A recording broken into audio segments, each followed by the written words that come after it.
The Bequeathed just came out on Netflix. This is a Korean mystery thriller. It's only 6 episodes, so it's pretty short. Overall, it's okay. I wouldn't put it at the top of your priority list, but if you got a Sunday afternoon, you're just trying to kill a couple hours, it's only about 4.5 hours long. Overall, for me, I think what made it just decent instead of really good is that it's kind of confusing what's going on because there's multiple plot lines all the way until they get put together at the very end of the fifth episode. And I'll be honest, just right up front, I watch quite a few Korean shows on Netflix, like live action. I watch obviously quite a bit of anime and Japanese live action. And for whatever reason, I have the hardest time with the Korean names. And this show, there's a lot of people who are related. And because they use surnames, it's kind of hard to keep track of who's who. And like, you really have to pay attention. And that might just be a me problem. But I don't typically have this hard of a time with Japanese stuff. It's just the Korean names, for whatever reason, I really struggle with. And I think the other thing that kind of held it back for me is I don't know if I would call any character particularly likable. And even the ones who are likable, everybody's backstory is kind of depressing. And it's weird because this is a show where I think it's actually pretty solid as far as the writing. Like the characters make sense, the decisions they make sense for their personalities and the knowledge that they have. Because obviously, as the audience, we see multiple things happening.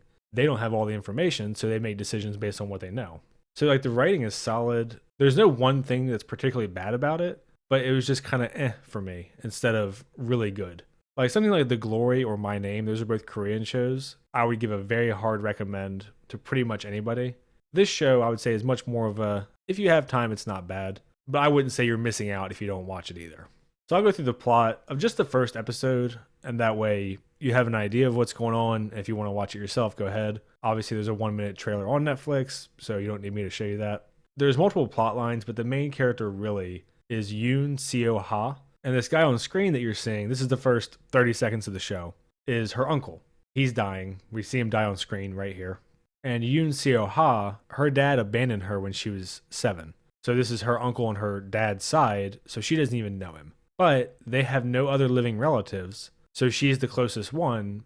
So she gets given this burial ground, is the whole premise of the show. And there's a bunch of people who want this burial ground because of where it's at and the money that it's worth. Here we're a couple minutes in. This is like the first scene with her, and she's getting text from a PI of her husband with another woman. So that kind of gives you an idea for the tone of the show. Overall, just not super happy. But everyone makes rational decisions for who they are, which unfortunately for the show is mostly scumbags.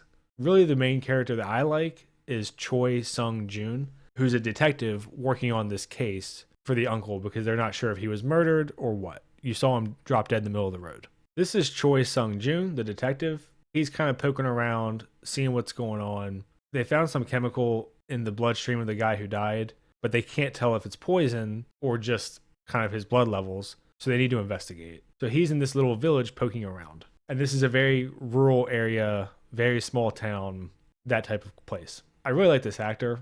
His name is Park Hee-soon. He's also in My Name, and his name is Choi in that as well. And that one, he's the head of a gang, and he's awesome. My Name, I would definitely recommend. This is Park Sang-min. He's the lead detective, and he's Choi's boss, even though he's younger than him. We don't know what their background is at this point. Obviously, you find out later. But they have a pretty tense relationship because he's the junior, and he surpassed Choi to be his boss.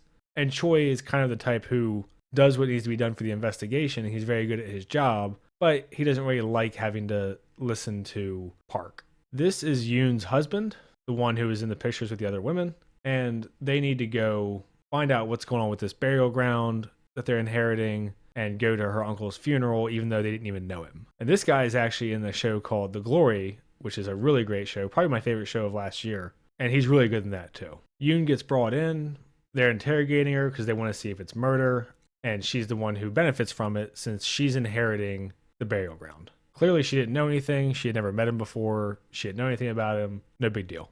Yoon goes to the wake, and at the wake, this guy shows up. His name is Kim Young-ho. He's claiming to be her half-brother. She doesn't know if he just wants the wealth of the burial ground or what. And I said I was going to keep going for the whole first episode. I'm actually going to stop here because quite a bit happens in the second half of this episode that I don't want to spoil.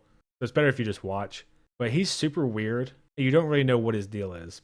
Yoon is afraid of him because he wants half the inheritance and she doesn't know anything about him and he's awkward. He kind of gets a little bit physical with her here, to the point where they had to get broken up. He gets kind of kicked out of the service. So that's the gist of the plot line. There's other things that come up. Obviously, a big part of it is other people start dying. They don't know who's killing them, but they're all tied to Yoon in this burial ground. Choi is trying to figure out what the hell is going on.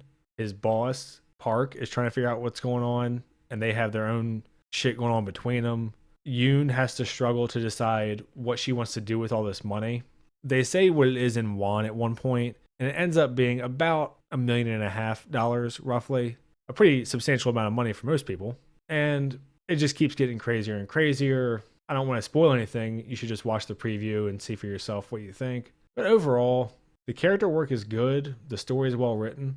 It's just one of those that didn't really land for me.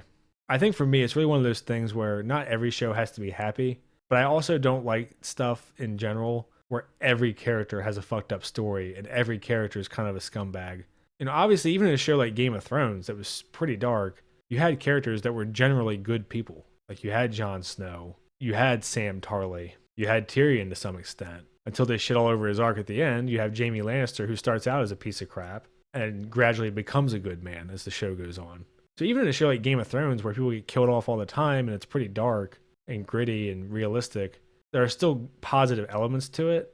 And this show, I feel like, kind of lacks that. There's some good resolutions between characters and stuff, but just none of it is very happy or positive. And I think it's one of those shows you have to be in the mood for before you start it. I went in thinking it was more of a thriller, and it's more of a mystery. I'm not going to go too long about this one. I just kind of wanted to talk about what I thought overall, give a little bit of insight as to what's going on in case people want to watch it. It just came out. Yeah, I mean, if you're hungover on a Sunday and want something to put on, it's worth watching. Kill a couple hours and eat your hangover food. All right, well, that's it for me for this one. If you have seen this show or you end up watching it, let me know what you think. As always, I'll respond to comments that don't just insult me. And like and subscribe and all that shit. See ya. Thanks.